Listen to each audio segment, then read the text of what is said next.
पहिला पार्ट म्हणजे सातत्य, दुसरा पार्ट म्हणजे सातत्य आणि तिसराही पार्ट म्हणजे सातत्य. हृदयविकार हा एक क्रॉनिक म्हणजे बरेच दिवस चालणारा आजार आहे. जर त्याला आपल्याला हरवायचं असेल तर आपल्याला सातत्य ठेवण्याशिवाय दुसरा पर्याय नाही. मग सातत्य म्हणजे ठेवायचं म्हणजे काय करायचं? सातत्याने आपला शुगर तपासायची, सातत्याने आपलं ब्लड प्रेशर तपासायचं, सातत्याने आपलं कोलेस्ट्रॉल तपासायचं आणि सगळ्यात महत्त्वाचं म्हणजे सातत्याने गोळ्या घ्यायच्या. गोळ्या मनाने बंद करायच्या नाही, दांड्या मारायच्या नाही.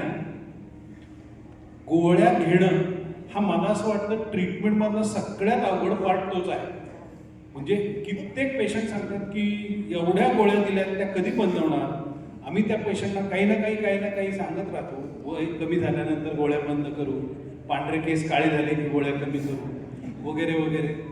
पण हे जे सातत्य आहे ही मला असं वाटतं सगळ्यात महत्त्वाची आणि सगळ्यात अवघड गोष्ट हीच आहे की सातत्य आपल्याला ठेवणं हे गरजेचं आहे हृदयविकारावर मात करण्यासाठी. तर हृदयविकार टळू शकतो का या गोष्टीचा मी सुद्धा जेव्हा विचार करतो तेव्हा माझ्या मनात एक कबीराचा दोहा आला. तो दोहा असा आहे, दुख में सुमिरन किए सब, दुख में सुमिरन किए सब, सुख में किए न कोय. म्हणजे जेव्हा दुःखी असतो माणूस तेव्हा देवाची आराधना करतो, जेव्हा सुखी असतो त्याला त्या काय देव वगैरे काय आठवत नसतो. दुख में सुमिरन किए सब, सुख में किए न कोय, सुख में सुमिरन किए तो दुख काहे को होय. जर आपली जेव्हा खूप त्रास होतो तेव्हा आपण बदल करण्याचा किंवा काहीतरी त्याच्यावर ट्रीटमेंट करण्याचा विचार करण्यापेक्षा जेव्हा खूप त्रास होत नाही आपल्याला, आपली दिनचर्या चालू आहे त्यावेळेला जर आपला आजार सातत्य ठेवून योग्यपणे मॅनेज केला तर मला असं वाटतं हृदयविकाराचा झटका हा निश्चितपणे टाळता येईल. थोडक्यात काय, दिल खुलासपणे वागा, दिल कधीच खलास होणार नाही.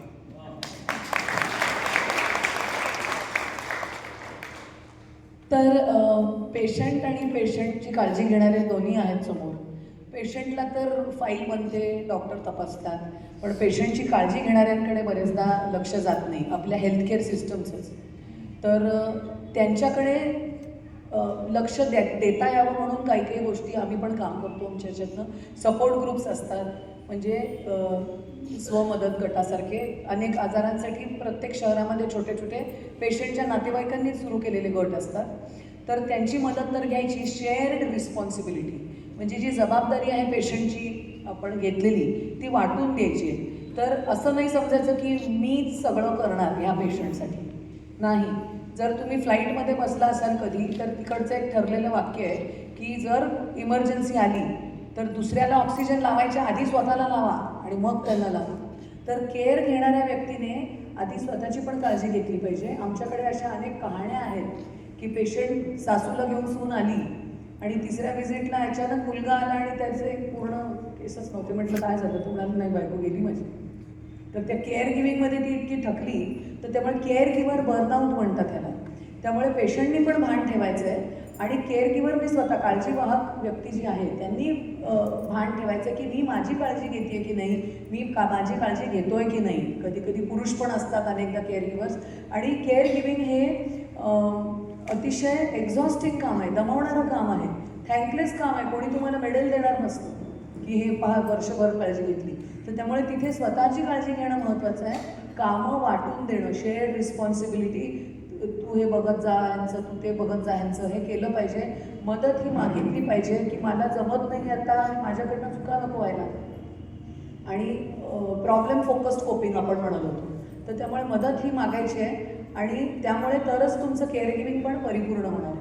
आणि आता या 3 गोष्टी सांगणाऱ्या ज्या सगळ्यांसाठीच, आता जे आपण मानसिक स्वास्थ्यातला रिसर्च म्हणतो तर त्या रिसर्च बेस त्यातली एक गोष्ट आहे. आणि 2 गोष्टी आम्ही तरीसुद्धा सवय लावावी म्हणून सांगतो की पहिली गोष्ट म्हणजे दिवसाचं ऑडिट करायचं. या रात्री झोपताना 15 मिनिटं आपण स्वतःबरोबर एकटेच असतो झोप लागेस्तोवर. तर मग ते झोप लागेस्तोवर मोबाईलमध्ये इंस्टाग्राम नाही बघायचं किंवा यूट्यूब नाही बघायचं किंवा फेसबुक नाही बघायचं आहे मोबाईलमध्ये. 15 मिनिटं स्वतःच्या दिवसाचा विचार करायचा आहे की माझा आजचा दिवस कसा होता आणि मग त्याच्यामध्ये चांगलं काय घडलं आणि वाईट काय घडलं. जे वाईट घडलं त्याच्यामध्ये मला कोणाच्या मदतीची गरज आहे का, तर त्याचं ऑडिट करायचं आहे. आपण ऑडिट करतो ना, आपण बिझनेस जर तुम्ही चालवत असतात कोणताही छोटा मोठा फायदा नुकसान, तर तसं दिवसभरातला फायदा नुकसानचं ऑडिट करायचं. चांगलं काय झालं, वाईट काय झालं. चांगलं झालं ते आपण पुढे बोलणार आहोत आणि वाईट झालं त्याच्यामध्ये पण मदतीची गरज आहे का, रोज विचार करायचा हा. आणि मग मी कोणाकडनं मदत घेऊ. 15 मिनिटं कोणासाठी, स्वतःसाठी. फोन ठेवून द्यायचा आहे बाजूला आणि 15 मिनिटं स्वतःसाठी. ही झोप लागेच तो असतो तेवढा वेळ. आणि तेव्हा हा विचार करायचा आहे की मदत मागू का, मी उद्या कोणाशी बोलू का याच्याबद्दल. ओके ठीक आहे बोलणार. आणि मग झोपायच्या आधी 3 गोष्टी ज्याच्याबद्दल तुम्हाला कृतज्ञता वाटते आहे. ही रिसर्च केलेली स्किल आहे, हे कौशल्य आहे रिसर्च केलेलं. कृतज्ञता हे एक कौशल्य आहे. कारण नाहीतर काय होतं, आपल्याला दिवसभराच्या नुसत्याच कटकटी लक्षात राहतात. पुण्यामध्ये म्हणजे तुम्ही विचार करा ट्रॅफिक, याच्याबद्दल तर 2 दिवसाची कॉन्फरन्स होऊ शकते की केवढं ट्रॅफिक लागलं. पण नाही, सिग्नल लागला आणि तेव्हा मग मी मायक्रो मेडिटेशन केलं. आज मला 4 सिग्नल लागले, मी 4 वेळा मायक्रो मेडिटेशन केलं. असं मी कृतज्ञता व्यक्त करू शकते. किंवा आज एक पण सिग्नल लागला नाही अशी पण कृतज्ञता व्यक्त करू शकते. आज उपमा भयंकर मस्त झाला होता, कृतज्ञता. ठीक आहे, आज येताना आम्हाला ट्रॅफिक लागलं नाही पुण्यावरनं, कृतज्ञता. आज तुम्ही सगळे इतके लक्ष देऊन ऐकताय, कृतज्ञता. तर मोठीच गोष्ट घडायला पाहिजे असं गरजेचं नाही. माझ्याकडे एका कोणतीत गुलाबाचं झाड लावले, आज त्याच्यावर फूल आलं, कृतज्ञता. 3 गोष्टी ज्याच्याबद्दल आपल्याला खूप छान वाटतंय. रोज रात्री हे विचार करायचे. 3 थिंग्स, 3 गोष्टी ज्याच्याबद्दल आपल्याला कृतज्ञता वाटते. आणि आजच तुम्ही विचार करा. जर तुम्हाला हा कार्यक्रम आवडला असेल तर यूट्यूबवर सांगतात तसं प्लीज लाईक अँड शेअर. इथे सबस्क्राईब नाही सांगू शकत, पण घरी जाऊन सांगायच्या ह्यातल्या ज्या लक्षात राहिल्या गोष्टी ह्या घरी जाऊन 4 लोकांना सांगायच्या. ओके. आणि जर आवडला असेल कार्यक्रम तर आज रात्री 15 मिनिटं जेव्हा तुम्ही घालवाल, आज काय मजा आली कार्यक्रमात, असा तो विचार करायचा आहे. कृतज्ञता की मस्त या स्वास्थ्य हार्दिक सोहळ्यामध्ये आम्हाला खूप छान अनुभव आला, कृतज्ञता. 3 गोष्टी एव्हरी डे, दररोज 15 मिनिटं. या परत मी सांगते ह्या गोष्टी की 3 things to be grateful for. रोज रात्री झोपायच्या आधी ह्याच विचाराने झोपायचं आहे. दुसरा कुठचा विचार मनात नाही आणायचा आहे. 3 things that were good for me. आणि मग आपण खात्री देऊ शकतो, आम्ही कळकळीने मगाचपासून हेच सांगतोय की चांगल्या सवयी लावायच्या, म्हणजे मग समोरचं अंधाराचं जाळं जे आहे ते फिटतंय हे आपल्या लक्षात येईल. आणि गाणं ओळखलंय सगळ्यांनी, दरी खोऱ्यामध्ये प्रकाश प्रकाश.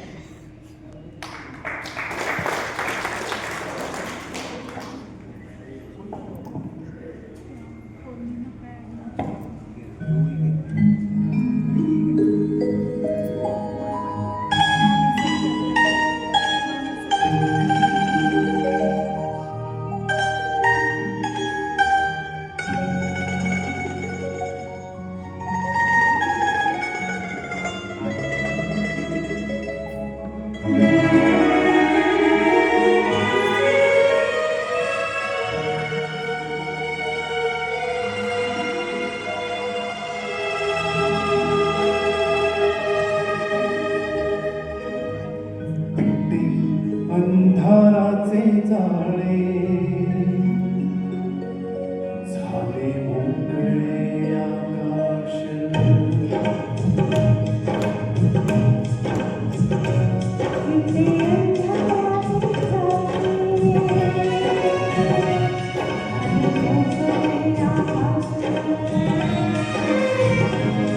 दरी खोऱ्यातून आहे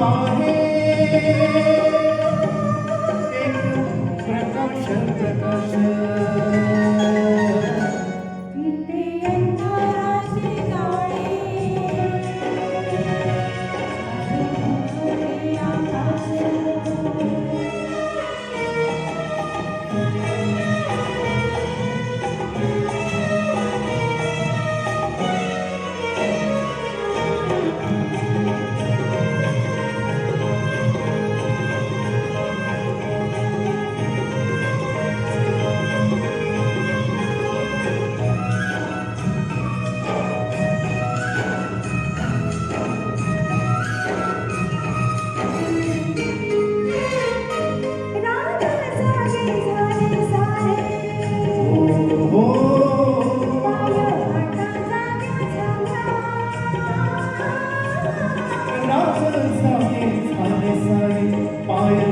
झाल्या जाग्या झाल्या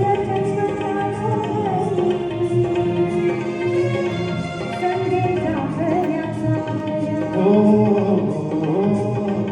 एक अनोखे लावण्य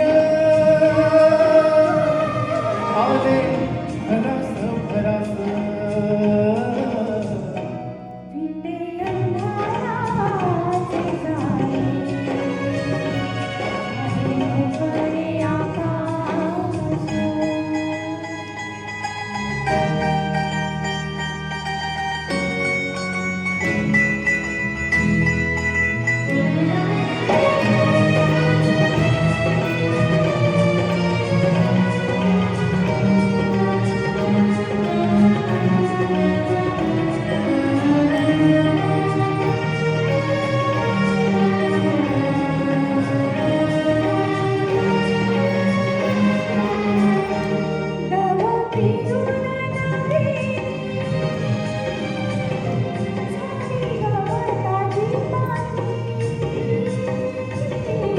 दव पिऊन नवेली झाली गवताची पाती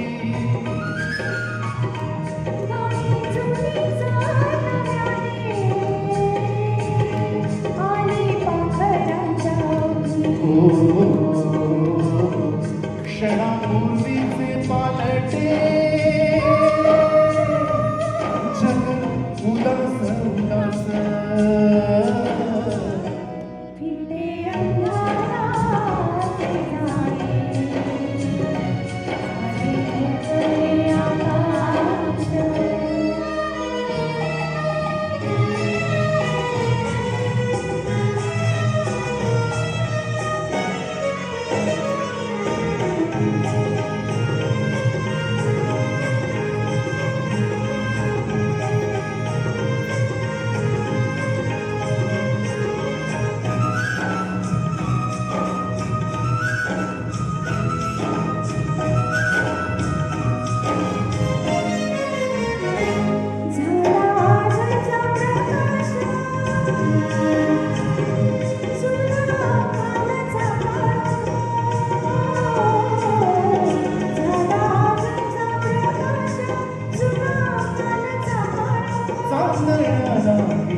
सोनसळी अभिषेक तांदळाला किरणाचा सोनसळी अभिषेक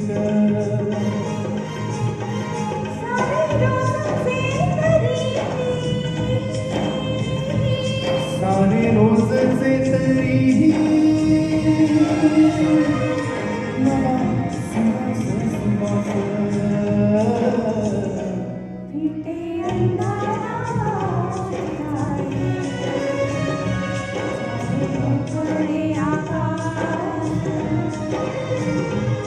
दही मोरातून वाहे एक प्रकाश प्रकाश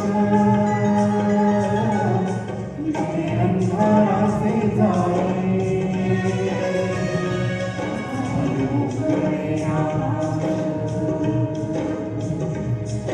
ते अंधाराचे जाळे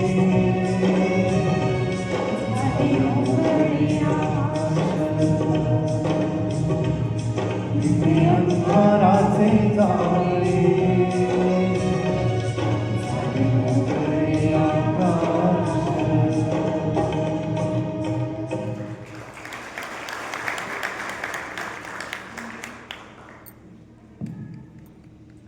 आहा, अप्रतिम. काय सुरेख कार्यक्रम. अगदी हृदय आणि मेंदूवरचा ताणच हलका झाला. हृदयरोगाची माहिती आणि मानसिक आरोग्य, त्याला अशी सुंदर सांगीतिक जोड, या कार्यक्रमाला बाहेर बहारच आली. मन हे प्रफुल्लित व मंत्रमुक्त झाले. खरं तर आयुष्यात येणाऱ्या प्रत्येक प्रश्नाला अशी संगीतामधून काही ना काहीतरी उत्तरे असतीलच. ती आपण शोधली पाहिजे आणि जगण्याचा आनंद द्विगुणित केला पाहिजे. सरांनी जे मूलमंत्र सांगितलेत आणि मॅडमनी जे मार्गदर्शन केले ते सर्वांनाच आवडलेच असतील. तर आपण आता प्रश्नमंजुषा या कार्यक्रमाच्या टप्प्यावर पोहोचलो आहोत. त्याआधी मी आपल्या प्रेक्षकमधनं आपले पेशंट आहेत अकोलकर अनिल सर यांना 2 शब्द बोलायचे, तर मी त्यांना आमंत्रित करते. शकता किंवा तुम्ही हात वरती करा, आमची टीम तुमच्यापर्यंत पोहोचेल. हॅलो, मी अनिल अकोलकर. मी 2013पासून सरांची ट्रीटमेंट घेतो ब्लड प्रेशरची. तर मी आत्तापर्यंतचा जो अनुभव पाहिला की अतिशय उत्तमपणे सगळं टेस्ट करून त्याचे रिझल्ट सांगून आणि त्याच्यावर औषधोपचार त्यांनी दिलेला आहे. त्यामुळं जे डिटोरेशन आपल्या हृदयाचं किंवा शरीराचं व्हायचं ते टळलेलं आहे असं माझ्या ऑब्झर्वेशनमध्ये आलं. फक्त मला आणखी एक सरांना विनंती करायची होती की जेवढे आपण टेस्ट करतो त्या टेस्टचे रिझल्ट जे तुमच्या कार्यव्यस्ततेमुळे तुम्ही सगळ्यांना काही एक्सप्लेन करू शकत नाही की नेमकं तुमच्या आता इकोकार्डिओग्राम केला, स्ट्रेस टेस्ट केली किंवा अजून काही केलं, तिथे जे H1BC वगैरे तर त्यातले घटक डिटोरेट का झाले आणि कुठपर्यंत मर्यादित आहेत ते त्या रिपोर्टवरनं थोडंसं कळतं. सगळेजण हल्ली यूट्यूब याच्यावरनं माहिती गोळा करून आपला प्रश्न मनाने सोडवण्याचा प्रयत्न करतो. पण हॉस्पिटलमध्ये जे सगळे तुमचं स्टाफ आहे तो सुद्धा अतिशय उत्तम रीतीने सगळे टेस्ट आणि कोऑर्डिनेशन करतं. पण कुणालाही आपण विचारलं ना तर 2D एको झाल्यानंतर कसं काय बाबा माझं ठीक आहे का? नाही सर सांगते. सरांना एवढा वेळच नसतो की ते कोणाला काही सांगू शकत नाही. हे मला सगळ्यांचंच दुःख आहे. तर ते तुम्ही तुमचा वेळ न देता त्या टेस्टमधनं प्रत्येक खाली त्याच्यावर पुढे काय काय म्हणजे कुठे डिटोरेट झाला, कुठे कंट्रोल करू शकतो किंवा पुढे कंट्रोल होणारच नाही आहे, पण काळजी घ्यायची. तर याचं जे विश्लेषण किंवा काही आहे असं यूट्यूबवर कुठले काही लेक्चर्स वगैरे असतील तर सगळीजणं जेव्हा वेटिंगमध्ये OPDमध्ये असतात 100-200 पेशंट दररोज असतात, सगळे विचार करत असतात माझा नंबर केव्हा येईल, मी केव्हा जाईल, माझं संपर्क केव्हा, औषधाची ती एकदा केव्हा शोधली असं त्या याच्यात घडतं. तर त्यावेळेस एखाद्या स्क्रीनवर हे सगळं हृदयाची काळजी, समजा प्रत्येक टेस्टची माहिती, प्रत्येकाचं मराठीतनं, कारण बहुसंख्य आपण पाहतो नगर जिल्ह्यातनं सगळं ग्रामीण भागातला आणि नगर शहरातलं सगळे लोक येतात, ते सगळ्यांना एक्सप्लेन होईल असं. आणि ऑलरेडी सगळेजण सातत्याने 10-10 वर्ष मला सगळे पेशंट आपल्याकडे येत आहे. तर त्यांना त्यांची काळजी आणखी उत्तम रीतीने कशी घेता येईल याच्याबद्दल काही जर तुम्ही स्क्रीनवर तुम्ही व्यक्त करायचा प्रयत्न केला तर मला वाटतं सर्व पेशंटच्या दृष्टीने अतिशय उत्तम होईल. थँक्यू. आपल्याला हृदयाचा त्रास आहे का नाही हे समजून घेण्यासाठी प्राथमिक टेस्ट जशा काही haemoglobin, blood sugar, cholesterol, creatinine या बेसिक टेस्ट आणि इको आणि स्ट्रेस टेस्ट यासारख्या टेस्ट जर आपण केल्या तर त्यातनं आपल्याला बऱ्यापैकी हृदयविकार आहे का नाही याची माहिती मिळू शकते. इनफॅक्ट आम्ही मगाशी पण मंचावर सांगितलं गेलं की आम्ही एक कार्डिओ क्लब नावाचं एक कार्ड काढतो की ज्या कार्डमध्ये या सगळ्या टेस्ट जरा कमीत कमी खर्चात आम्ही करतो सगळ्या पेशंट्सच्या. सो त्याचा लाभ पण जास्तीत जास्त लोकांनी घेतला तर त्यांना पण लक्षात येईल की हृदयविकाराचा त्रास आपल्याला आहे का नाही. धन्यवाद. टाकल्यानंतरची काय काळजी घ्यायला पाहिजे असं माने सरांचा प्रश्न आहे. स्टेंट टाकले किंवा बायपास करणे म्हणजे घड्याळाचे काटे मागे फिरवणे. घड्याळ त्यांनी आपला घड्याळाचा स्पीड जर आपण कमी केलं नाही तर घड्याळ परत त्या पूर्ववत जागेवर येणार आहे. त्याच्यामुळे आपल्याला स्टेंट टाकण्याची गरज का लागली? आपल्याला डायबिटीस होतं का? आपलं कोलेस्ट्रॉल वाढलेलं होतं का? आपण व्यायाम करत नव्हतो का? आपल्याला काही रिस्क फॅक्टर होते का? आणि जर असले तर ते चांगल्या पद्धतीने कंट्रोल कसे करायचे ह्याच्याकडे लक्ष द्यायला लागतं. ज्याला कुठलीही अँजिओप्लास्टी किंवा बायपास झालेला आहे अशा प्रत्येक व्यक्तीला. आणि दुसरं महत्त्वाचं म्हणजे जी काही औषधं असतात ती अतिशय काळजीपूर्वक सातत्याने घ्यायला लागतात. म्हणजे आम्ही तर पेशंटला लिहून देतो की एकही दिवस एकही गोळी बंद करू नका. हा आमचा गो होम मेसेजच असतो प्रत्येक पेशंटला. एकही गोळी एकही दिवस बंद करू नका. धन्यवाद सर. त्यातला एक विनोदाचा किस्सा मी जर सांगितला तर मला वाटतं बरं होईल. मी बऱ्याच दिवसापासून काही होत नसताना नित्य नियमाने त्यांच्याकडे तपासणीला जातो. परंतु आमची मंडळी नंतर असं म्हणायला लागली की तुम्हाला काहीच होत नाही, मग तुम्ही जाताच कशाला. मग आपण डॉक्टरलाच विचारू, कारण ती माझ्यापेक्षा जास्त मंडळीला ओळखतात, बोलायला तीच असते. ती सहज डॉक्टरांना म्हणली का हो डॉक्टर आता काय येणार तर काहीच होत नाही, आणि मग यांना कशाला बोलवता. डॉक्टर सहज अगदी एका वाक्यात बोलून गेले, बाई त्यांना काहीच होत नाही, असं कर काही ज्या वेळेस होईल त्यावेळेस घेऊन ये, आणि झाल्यानंतर तुला दाण्याची सुद्धा गरज पडणार नाही. परंतु म्हणजे त्यांच्या बोलण्यामधून इतका सहज विनोद होऊन जातो. आणि दुसरी गोष्ट एक मी आवर्जून सांगेन, मी घोगरगावला एक कार्यक्रमासाठी त्यांना विनंती केली की बा असाच एक मार्गदर्शनपर एक कार्यक्रम ठेवा. तर त्यांनी अगदी त्यांच्या एवढ्या व्यापामधून मला वेळ दिला आणि आमच्या घोगरगावमध्ये एक कार्यक्रम केला. सर त्या कार्यक्रमाचा आजही प्रत्येक माणूस इतक्या बारकाईने विचार करतो. तुम्ही छत्रीचं उदाहरण सांगितलं होतं, आमच्या बोलण्यातून छत्रीचं ते उदाहरण अगदी माणूस म्हणजे काय करतो, चर्चा होती आमची नेहमीच्या बैठकीत सुद्धा चर्चा होती. म्हणजे इतक्या सहज असायची, इतकं मोठे माणसं असून सुद्धा सहजासहजी आपल्याला वेळ देऊ शकतात, हीच मी त्यांची धन्यता मानतो. आता तक्रारीचा काय विषय नाही, काही थोडासा उशीर होतो भेटायला आल्या म्हणजे तपासणीला आल्यानंतर. त्यांची व्हिजिट लवकर होते, परंतु नंतर तो जे कागद मिळतो तो थोडा उशिरा मिळतो. बाकीचे याला तक्रार म्हणता येणार नाही, पण एक अडचण म्हणा समजा. तर तिच्यात काही जर सुधारणा झाली तर धन्यवाद. हे जे म्हणजे रिपोर्ट जे लेट येतात याच्या संदर्भात असेल तर नक्कीच आम्ही त्याच्यावरती सुधारणा करण्याचा प्रयत्न करूया. पण तरीसुद्धा त्यातल्या त्यात मी म्हणेल असं की आधी 4 तास लागायचे, आता 2 तास लागतात. त्यापेक्षा कमी वेळ नाही लागू शकत, कारण की तपासण्या होण्यासाठी साधारण 2 तासाचा तरी वेळ मिनिमम पाहिजे असतो. पण तरीसुद्धा बघूया की ज्या लोकांच्या काही तपासण्यात नाही आहे त्यांचे लवकरात लवकर रिपोर्ट तुम्हाला हाती प्रिस्क्रिप्शन मिळू शकेल. धन्यवाद.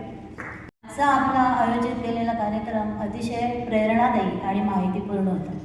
माझा आजचा प्रश्न असा आहे की डायबेटीस हा विकार जर अनुवंशिक आहे असं म्हणतात, तर माझे मिस्टर शरद कुलकर्णी यांना जेव्हा टेस्ट केली त्यावेळेला शुगर आहे असं निघालं, तर मग हा असा विकार होऊ शकतो का अनुवंशिक नसताना सुद्धा? डायबिटीस हा एक आजार आहे की ज्याला आपण मल्टीफॅक्टोरियल डिसीज असं म्हणतो. मल्टीफॅक्टोरियल डिसीज म्हणजे काय, तुम्हाला एकदम सोप्यात समजावून सांगतो. मलेरिया का होतो की ॲनाफिलिस डासाची मादी चावली तर मलेरिया होतो, एकच कारण. दुसरं कारण मलेरिया होण्यासाठी जगभरात नाही, एकाच कारणाने मलेरिया होतो, दुसऱ्या कारणाने मलेरिया होतो. पण डायबिटीसचं तसं नाही. डायबिटीसमध्ये अनुवंशिकता आहे, तुम्ही काय खाता पिता हे आहे, तुम्हाला काय औषधं चालू आहेत ते पण आहे, तुमच्या लाईफस्टाईल कशी आहे, तुम्ही व्यायाम किती करता, जंक फूड किती खाता वगैरे वगैरे वगैरे, ह्या सगळ्या गोष्टींचा एकत्रित परिणाम म्हणजे तुमची शुगर किती राहते हे आहे. त्यामुळे एकच एक कारण डायबिटीससाठी असं आपण पिन पॉईंट करू शकत नाही. बऱ्याच वेळा काय होतं की हृदयविकाराच्या रुग्णांना एक स्टॅटिन नावाचं औषध चालू असतं, आणि जर 100 लोकांना स्टॅटिन दिलं तर त्यातल्या साधारण 5 ते 6 लोकांची साखर वाढते. त्यामुळे हृदयविकाराची म्हणजे मी हृदयविकाराचे पेशंट जास्त बघत असल्यामुळे हे मी खूप सातत्याने बघतो की त्यांना स्टॅटिन देणं गरजेचं पण असतं, कारण त्याच्याशिवाय त्यांचा हृदयविकार कंट्रोलमध्ये येऊ शकत नाही. पण त्याचा हा साईड इफेक्ट आपल्याला मान्य करायला लागतो. धन्यवाद. प्रश्न असा आहे, जेव्हा आपलं एन्जिओग्राफी होते, एकदा एन्जिओप्लास्टी होते, स्टेंट टाकली जाते, पण त्याच्यानंतर असं पेशंटने परत कधी एकदा काळजीसाठी परत कधी एन्जिओग्राफी केली पाहिजे की जेणेकरून त्रास होणार आहे का, त्यांचा त्रास खूप व्हायला लागल्यावरच परत आला पाहिजे? हे जे आपण मगाशी म्हणलो की पेशंटनी काही सातत्याने जर टेस्ट केल्या, म्हणजे उदाहरणार्थ इको आणि स्ट्रेस टेस्ट यासारख्या टेस्टमधनं हृदयविकार परत येतोय का हे पेशंटला समजून जातं. आणि जर तसं असलं तर परत एन्जिओग्राफी ऑब्व्हियसली करायला लागतं. जर पेशंटला परत छातीत दुखायला लागलं, दम लागायला लागला, जर हृदयाचं पंपिंग कमी झालं तर मग अशा पेशंटला परत एन्जिओग्राफी करण्याची गरज लागू शकते. मी मगाशी सांगितल्यासारखं की हृदय कुठलंही एन्जिओप्लास्टी किंवा बायपास सर्जरी हा पूर्णपणे बरं करण्याची ट्रीटमेंट नाही, हा घड्याळाचे काटे मागे फिरवण्यासारखा आहे. घड्याळ जर आपण त्याचा स्पीड कमी केला नाही तर घड्याळ परत पूर्ववत येणार, पूर्ववत आलं तर परत अँजिओग्राफी करायला लागते. धन्यवाद सर. तर मला असं वाटतं बऱ्याच शंकांचे निरसन सरांनी केलेले आहे. आम्हाला मान्य आहे ही गोष्ट की सरांना म्हणजे तुमचं म्हणणं असते की सर कमी बोलतात आणि म्हणूनच हा कार्यक्रम आपण दरवर्षी आयोजित करतो. गेले 5 वर्ष आपण हा कार्यक्रम करतोय. हा साधारण जानेवारी ते फेब्रुवारीच्या दरम्यानच आपण हा एखादा रविवार बघून कार्यक्रम ठेवतो. त्यामुळे पुढच्या वेळी तुम्ही सगळ्यांनी नक्की आवर्जून अशा कार्यक्रमाला येणं म्हणजे आम्ही ओके. प्रश्न आहे सर. खरोखरच खूप युनिक आणि अविस्मरणीय असं म्हणावं लागेल.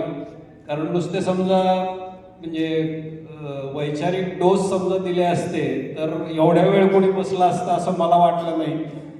माझं सुद्धा म्हणजे विचार होता की बाबा एक 15-20 मिनिटं यायचं, अभिजित दादाला भेटायचं, रेणुकाला भेटायचं आणि निघून जायचं MIDC मध्ये कामाच्या याच्यासाठी. पण गाण्यांच्या याच्यामुळं मी बांधून इथं राहिलो आणि हा सर्व कार्यक्रम मी पूर्णपणे ऐकला. त्याबद्दल खरोखरच संयोजकांचे खूप खूप आभार. एक थोडंसं एक असं सायकोलॉजीचा जो विषय निघाला होता तर त्या दृष्टीने मला थोडंसं विचारायचं होतं की स्वास्थ्यमध्ये किंवा त्यांच्या ॲफिलिएशनमध्ये जे पेशंट कंटाळतात औषधांना किंवा आता त्या दृष्टीने डिप्रेस झालेले असतात, तर त्यासाठी काही आपल्याकडे फॅसिलिटी किंवा त्या दृष्टीने काही हे आहे का असं मला थोडंसं विचारायचं होतं. किंवा ॲफिलिएशनमध्ये किंवा नगरमध्ये कुणी असं चांगल्या पद्धतीने मार्गदर्शन करू शकेल असं कोणी आहे का?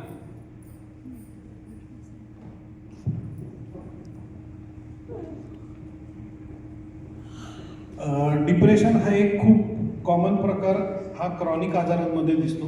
कारण क्रॉनिक आजाराचा जसा शरीरावर परिणाम होतो तसा मनावरही परिणाम होतो. मला वाटतं डॉक्टर पौर्णिमांनी कितीतरी आपल्याला स्लाइड्स दाखवल्या की ज्याच्यामध्ये शरीर आणि मन यांचा किती जवळचा संबंध आहे.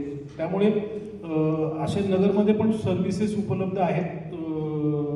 ज्यांना इंटरेस्ट असेल त्यांनी आमच्या रिसेप्शनवर जर कॉन्टॅक्ट साधला तर त्या सर्व्हिसेस कशा वापरायच्या ते पण आपण त्यांच्याशी बोलू शकतो.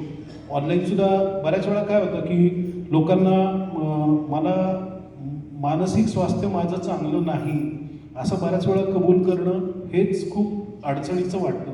अशा लोकांसाठी कितीतरी ऑनलाईन सर्व्हिसेस पण उपलब्ध आहेत.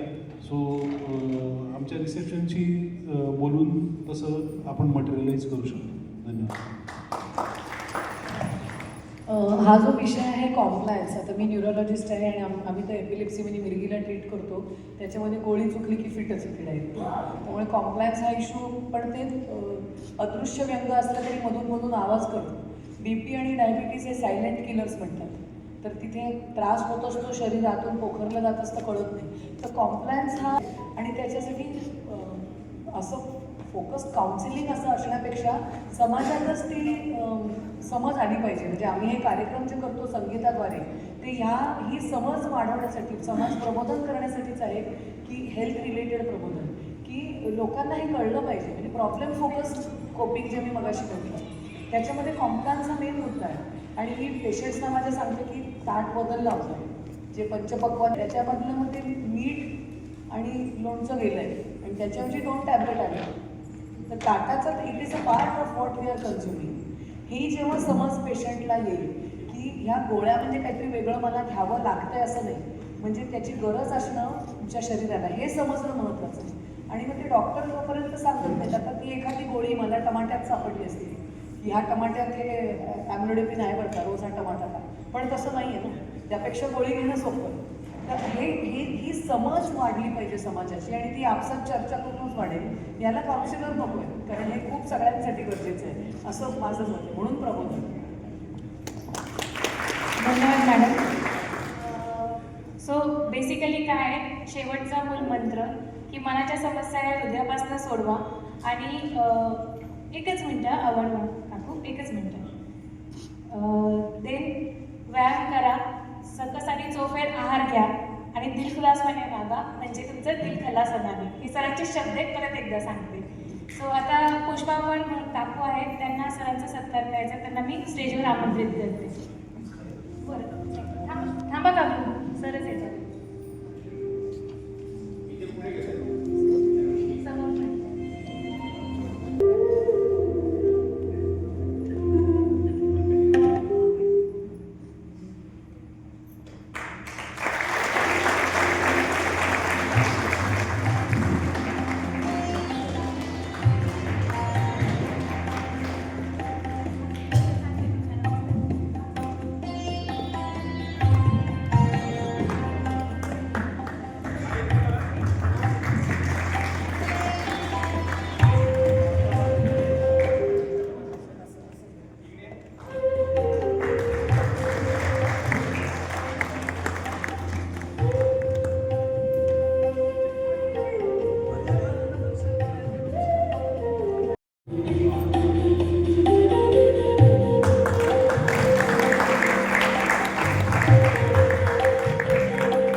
आणि आभार प्रदर्शन हे एक महत्त्वाचं घटक असतं कुठल्याही कार्यक्रमाचं.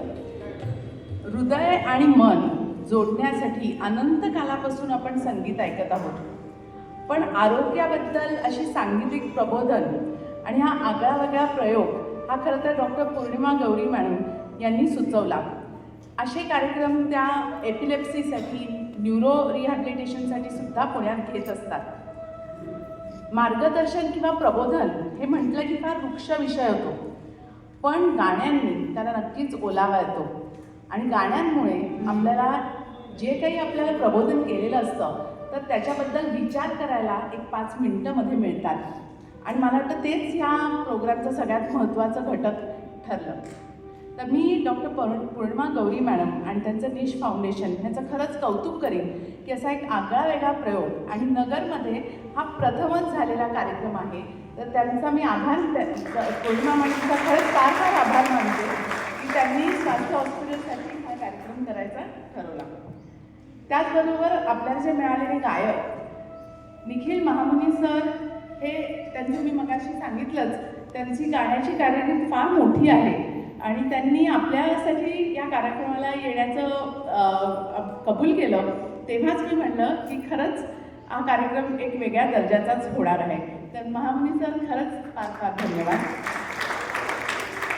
गोगटे मॅडमसुद्धा त्यांनी फारच मधुर आवाजात सुंदर गाणी ऐकून तुम्हाला खरंच प्रसन्न केलं असणार. Thank you very much.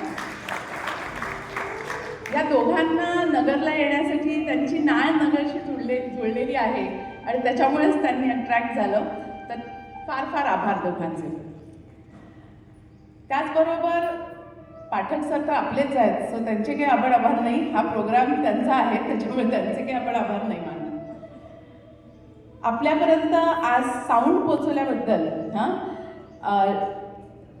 अभिनंदन ढोरे, LED स्क्रीन, व्हिज्युअल्स आणि साऊंड, तर अभिनंदन ढोरे यांचं मी आभार मानते आणि त्यांचं एक थोडंसं फुलं देऊन सत्कार करूया.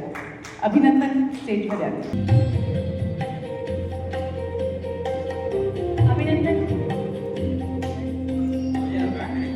अभिनंदन. आपला आवाज पोहोचवण्यामध्ये ते जरा गुंग झाले.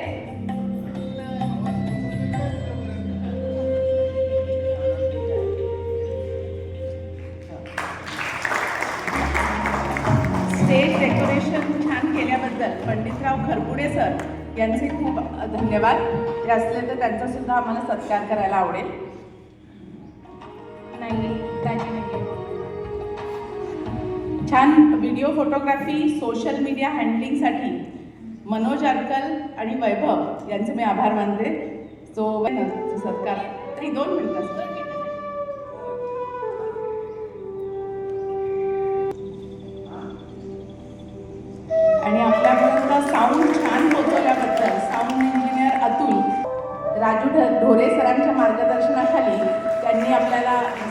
सुविधा पुरवली आहे. आ जाइए. रिक्रिएशन हॉल आपल्याला उपलब्ध करून दिला आणि शिरसाट सरांनी आपल्याला इथली सुविधा आपले सगळं मॅनेजमेंट खूप आभार मानते. पण सगळ्यात महत्त्वाचं म्हणजे सगळे श्रोते तुम्ही असेच कार्यक्रम आम्हाला दरवर्षी करायला उत्तेजना मिळावी यासाठी तुमचे आशीर्वाद आमच्या पाठीशी नेहमीच राहावे असं मी म्हणते. आणि आज हे मी आणखीन एक 2 मिनिटात म्हणते की आमच्या सगळ्या हॉस्पिटलचा स्टाफ जे या कार्यक्रमासाठी उपलब्ध होते आणि त्यांनी सगळ्यांनी मिळूनच हा कार्यक्रम नियोजन करायला मदत केली, या सगळ्यांचे मी आभार मानते.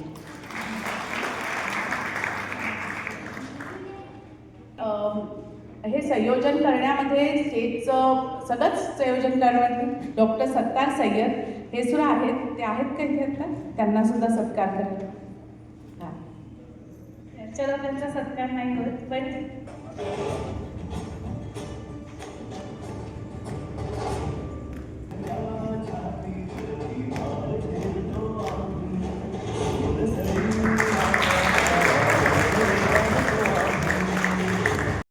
डॉक्टर सलमा सय्यद आपली रजा घेत आहोत.